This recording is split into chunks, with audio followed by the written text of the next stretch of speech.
Hi everyone, my name is Grace Chang and I'm an attorney here at Tsang and Associates. Today we're going to be talking about a case that I worked on with my team. It's an N-400 case for citizenship and we were hired to work on the request for evidence. And I'm excited to show you guys behind the scenes and the case strategy and how we were able to successfully win this case for our client. Let's get started. In our case, the client was basically outside for 2 years, but she was able to come for 1 week in the US and then like a couple days in Guam. So she didn't overstay for a full year, but she was getting close. And the challenge is, okay, we can't talk about her intent because there are certain factors that are written in the law on how you can prove that an applicant has maintained continuous residence in the United States. And it actually says in the law that intent does not matter.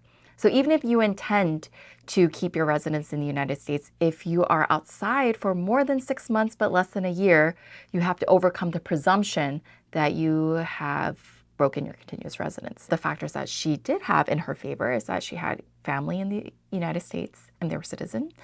And she did not quit her job, but she was laid off, and we'll get to that. And she also didn't seek employment anywhere else, right? So it was, her idea was to always maintain her residence here in the United States. So even though the factors were not as strong, we still took the strongest ones that we could that were in her favor, and we laid that out on the first page and like the first paragraph. So the officer can see that and say, oh, that sounds good. Yeah, we should approve this case. These officers that review our application, they're human.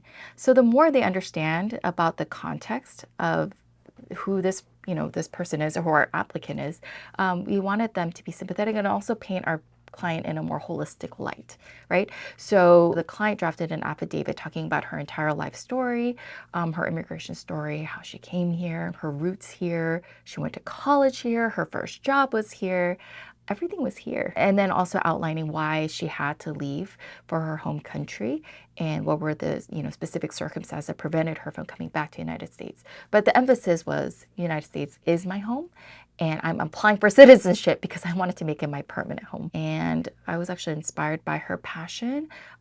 She was investing a lot of time, a lot of money. I mean, as a practitioner, we come up with the strategy with our clients and we give them a list of documents, right? This whole laundry list of things to provide, but it's really the clients themselves that are doing all the work. They're getting the documents, they're reaching out to family members, they're digging up old archives, emails, going through their social media. It's a lot of work. I could see her passion behind it and her genuine desire. And I think that plays a big part. We can only work with what the client provides.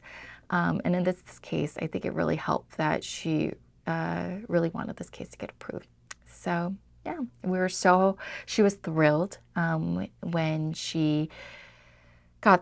the case got approved, and I recently heard from her that she was sworn in and we celebrated together. Just so thrilled for this client. Sometimes at first glance we can get really discouraged and think there's no hope for this case, but sometimes when you dig in and when you brainstorm with the client, we did a lot of research, we looked at different examples, we had lots of meetings internally to talk about what evidence we could use, and there was a fact that we learned like a week before we filed that was one of our linchpin facts that wouldn't have come up if we didn't keep asking the client, if we didn't have continuous meetings with her. So I would say don't give up. You never know what you could find, and keep digging, and hopefully it'll give you enough evidence to win your case.